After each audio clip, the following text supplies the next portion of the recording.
പ്രചാരണം അവസാന മണിക്കൂറുകളിലേക്ക് കടക്കുമ്പോൾ ഓരോ മണ്ഡലത്തിലെയും അവസാന ചിത്രം അന്വേഷിക്കുകയാണ് ന്യൂസ് 18. പ്രചാരണത്തിൽ ആര് മുന്നിൽ, പ്രചാരണ വിഷയങ്ങളോടുള്ള വോട്ടർമാരുടെ പ്രതികരണമെന്ത്, ഓരോ ബുള്ളറ്റിനുകളിലും ഓരോ മണ്ഡലങ്ങളിൽ നിന്നുമുള്ള വിവരങ്ങളുമായി ഞങ്ങളുടെ റിപ്പോർട്ടർമാർ ചേരും. രാഷ്ട്രീയ നിരീക്ഷകരും മുതിർന്ന മാധ്യമപ്രവർത്തകരും നിരീക്ഷണങ്ങൾ പങ്കുവെക്കും. പ്രചാരണത്തിന് അപ്പുറമുള്ള രാഷ്ട്രീയ വിവാദങ്ങൾ ഉയർന്ന മണ്ഡലമാണ് ആലത്തൂർ. വനിതാ സ്ഥാനാർത്ഥി രമ്യ ഹരിദാസിനെതിരായ ഇടത് പരാമർശങ്ങൾ കോടതി വരെ എത്തി. PK ബിജുവിനുള്ള സ്വീകാര്യതയും മണ്ഡലത്തിന്റെ ഇടത് പശ്ചാത്തലവും ചേരുമ്പോൾ ആരോപണങ്ങളെല്ലാം തോൽപ്പിക്കുന്ന ജയമുണ്ടാകുമെന്നാണ് ഇടത് അവകാശവാദം. കഴിഞ്ഞ തവണ PK ബിജുവിന്റെ ഭൂരിപക്ഷം കേവലം 37,000 വോട്ടുകൾ മാത്രമായിരുന്ന മണ്ഡലത്തിൽ ഇത്തവണ പോരാട്ടം അക്ഷരാർത്ഥത്തിൽ പ്രവചനാതീതമാണ്. ആലത്തൂരിലെ അവസാന ചിത്രവുമായി പ്രസാദ് ഉടുമ്പിശ്ശേരി ചേരും. പ്രസാദ്, ആലത്തൂർ മണ്ഡലം വളരെ പ്രത്യേകതയുള്ള ഒരു മണ്ഡലമാണ്. പ്രത്യേകിച്ചും രാഹുൽ ബ്രിഗേഡിൽപ്പെട്ട രമ്യ ഹരിദാസ് അവിടെ സ്ഥാനാർത്ഥിയായി വരുന്നതോടെ വലിയ ആവേശത്തിലായിരുന്നു കോൺഗ്രസ് കേന്ദ്രങ്ങൾ. രമ്യയുടെ പ്രസംഗവും പാട്ടുമൊക്കെ വോട്ടർമാരെ ആകർഷിക്കുന്ന പശ്ചാത്തലം വന്നു. അതിന് പുറകെയാണ് വിജയരാഘവൻ ഉണ്ടാക്കിയ വിവാദങ്ങളുടെ ഒരു സാഹചര്യം. എങ്ങനെയാണ് ഇനി വോട്ടെടുപ്പിന് 2 ദിവസം മാത്രം ശേഷിക്കെ ആലത്തൂരിലെ സാധ്യതകൾ, പ്രചരണ പ്രവർത്തനങ്ങൾ? UDF തുടക്കത്തിൽ ഉണ്ടായിരുന്ന ആലസ്യത്തിൽ നിന്ന് ഉണർന്ന് വലിയ തോതിൽ പ്രചരണം നടത്തിയ ഒരു മണ്ഡലം കൂടിയാണല്ലോ ആലത്തൂർ. എന്താണ് പ്രസാദിന് തോന്നിയത് മണ്ഡലത്തിലെ ഒരു പൊതുവെയുള്ള സ്ഥിതി? രഞ്ജിത്ത്, ഒറ്റപ്പാലം മണ്ഡലം മാറി ആലത്തൂരായതിനു ശേഷം നടക്കുന്ന 3ാമത്തെ തെരഞ്ഞെടുപ്പാണിത്. കഴിഞ്ഞ 2 തെരഞ്ഞെടുപ്പിനെ അപേക്ഷിച്ച് നോക്കുമ്പോൾ ഏറ്റവും കൂടുതൽ വീറും വാശിയുമുള്ള ഒരു മത്സരം എന്ന് തന്നെ നമുക്ക് പറയാൻ കഴിയും. പൊതുവെ ആലത്തൂർ മണ്ഡലം ഇടതുപക്ഷത്തിന്റെ ഒരു കോട്ട എന്ന രീതിയിലാണ് വിശേഷിപ്പിക്കപ്പെടാറുള്ളത്. ഇത്തവണ പക്ഷേ ആ കോട്ട പിടിച്ചടക്കും എന്ന വാശിയിൽ തന്നെയാണ് UDF ഉള്ളത്. ആ രീതിയിലാണ് പ്രചാരണ രംഗങ്ങളെല്ലാം തന്നെ പോകുന്നത്. ഒപ്പത്തിനൊപ്പം എന്ന രീതിയിൽ തന്നെ നമുക്ക് പറയാൻ കഴിയും. LDFനെ സംബന്ധിച്ചിടത്തോളം ആണെങ്കിൽ 3 സംസ്ഥാന മന്ത്രിമാർ ഈ മണ്ഡലത്തിൽ നിന്ന് ഉണ്ട് എന്നുള്ളതാണ്. കുന്നംകുളത്ത് AC മൊയ്തീനും, തരൂരിൽ നിന്ന് AK ബാലൻ, ചിറ്റൂരിൽ നിന്ന് K കൃഷ്ണൻകുട്ടി, അതോടൊപ്പം 7 നിയമസഭാ മണ്ഡലങ്ങൾ ഉള്ളതിൽ 6 നിയമസഭാ മണ്ഡലങ്ങളും LDFനോടൊപ്പം നിൽക്കുന്നു.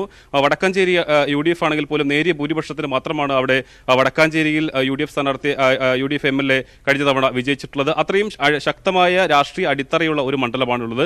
പക്ഷേ ഈ പ്രചാരണത്തിന്റെ തുടക്കം മുതൽ ബിജുവിന്റെ പാർലമെന്ററി മികവ് എല്ലാം തന്നെ കണക്കിലെടുക്കുമ്പോൾ പോലും മണ്ഡലത്തിൽ സാന്നിധ്യമായിരുന്നു, മണ്ഡലത്തിൽ എത്രത്തോളം സാന്നിധ്യം ഉണ്ടായിരുന്നു എന്ന് തുടങ്ങിയാണ് ഈ പ്രചാരണം LDFനെ സംബന്ധിച്ചോളം തുടക്കം മുതൽ. അതായത് പ്രചാരണത്തിന്റെ തുടക്കം മുതൽ പ്രതിരോധത്തിൽ നിന്നുകൊണ്ടാണ് LDFന്റെ പ്രചാരണങ്ങളെല്ലാം തന്നെ തുടങ്ങിയത്. മണ്ഡലത്തിലെ അസാന്നിധ്യം വലിയ ചർച്ചയാക്കി UDF മുന്നോട്ട് വന്നു. അതിനുശേഷം അത്തരം വികസന പ്രശ്നങ്ങൾ ചൂണ്ടിക്കാട്ടി എല്ലാം തന്നെ UDF പ്രചാരണവുമായി മുന്നോട്ട് വന്നിരിക്കുന്നു. പക്ഷേ എങ്കിൽ പോലും LDFനെ സംബന്ധിച്ചിടത്തോളം ഇത്തവണ കൂടുതലുള്ളത് കഴിഞ്ഞ തവണ നോട്ടയ്ക്ക് വോട്ട് ചെയ്ത വടകരപ്പതി പഞ്ചായത്തിലെ RBC കർഷക സംഘടനയായ RBC ഇത്തവണ LDFന് പരസ്യമായ പിന്തുണ കൊടുത്തിരിക്കുന്നു. കഴിഞ്ഞ തവണ അവർ 20,000-ലേറെ വോട്ടുകളാണ് നോട്ടയ്ക്ക് രേഖപ്പെടുത്തിയിട്ടുള്ളത്. ആ വോട്ടുകൾ പൂർണ്ണമായും ഇത്തവണ PK ബിജുവിന് കിട്ടും എന്ന ഒരു ആത്മവിശ്വാസമാണ് ഇടതുപക്ഷത്തിനുള്ളത്.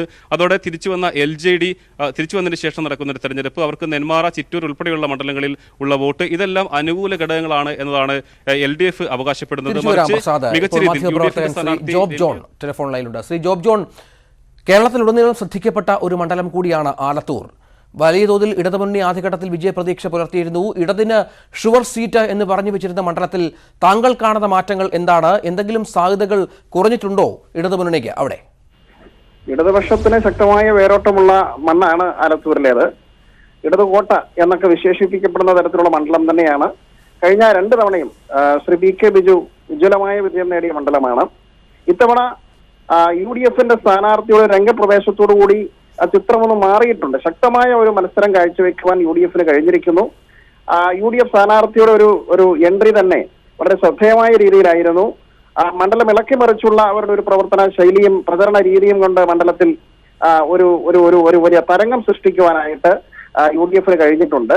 അതേസമയം UDFന്റെ ഒരു മുന്നേറ്റം തുടക്കത്തിൽ ഇടതുമുന്നണിയെ ഒന്ന് ആശങ്കപ്പെടുത്തിയെങ്കിൽ പോലും ഇടതുപക്ഷത്തിന്റെ സംഘടനാ സംവിധാനം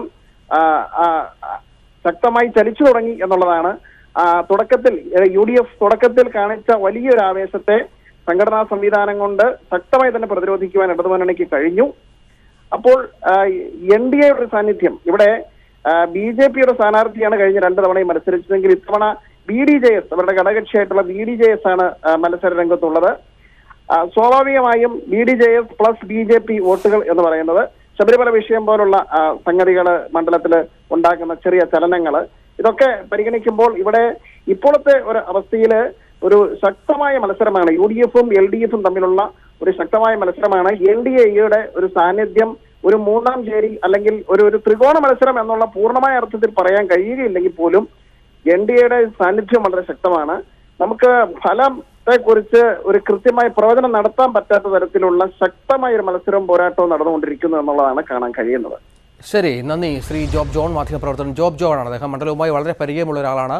അവിടെ ശക്തമായ മത്സരം നടക്കുന്നു. രമ്യ ഹരിദാസിന്റെ മാസ് എൻട്രി അവിടുത്തെ ഫലപ്രവചന സാധ്യതകളെ വല്ലാത്ത രീതിയിൽ മാറ്റിയിരിക്കുന്നു എന്ന ഏറ്റവും പുതിയ വിവരങ്ങൾ. ഒപ്പം NDA സ്ഥാനാർത്ഥിയും ശക്തമായ മത്സരം അവിടെ കാഴ്ചവെക്കുന്നുവെന്ന് അദ്ദേഹം കൃത്യമായി വിശകലനം ചെയ്തു. സ്ഥാനാർത്ഥികൾ വിജയപ്രതീക്ഷയിലാണ്. അവരുടെ പ്രതികരണത്തിലേക്ക് ഒന്ന് പോകാം. ആവേശകരമായിട്ടുള്ള പ്രത്യഭിവാദ്യങ്ങൾ ഓരോ പ്രദേശത്തും ഉണ്ടായിക്കൊണ്ടിരിക്കുന്നു. ഇത് ഇതുവരെയില്ലാത്ത തെരഞ്ഞെടുപ്പിൽ പ്രകടമായിട്ടുള്ള ദൃശ്യങ്ങളാണ്. അത് ദേശീയ രാഷ്ട്രീയത്തിൽ ഇടതുപക്ഷത്തിൻ്റെ സ്വാധീനം ശക്തിപ്പെടണം എന്ന നിലയിലാണ് ഇന്ന് ജനങ്ങളുടെ ഒരു പ്രതികരണം വരുന്നത്. ആ പ്രതികരണം കാണിക്കുന്നത് ഇടതുപക്ഷ ജനാധിപത്യ മുന്നണി ചരിത്രത്തില്ലാത്ത വിജയം ഇവിടെ ഉണ്ടാകും. വലിയ ആവേശത്തിലാണ്. നമുക്കറിയാം അവര് നമുക്ക് തിരിച്ച് കൈ വീശുന്നത് കണ്ടാലേ അറിയാം നമുക്കുള്ള വോട്ടാണെന്ന്. അത്രയും ഉറപ്പിച്ചാണ് വോട്ട് തന്നു പോകുന്നത്. അവരൊരു മാറ്റം ആഗ്രഹിക്കുന്നവർ ധാരാളമായിട്ട് അഭിപ്രായം പറഞ്ഞിട്ടുണ്ട്. അതൊന്നും നമുക്കൊരു ഭൂരിപക്ഷത്തിന്റെ അഭിപ്രായമാണെന്ന് അറിയില്ല, പക്ഷെ അങ്ങനെ അഭിപ്രായം രേഖപ്പെടുത്തി.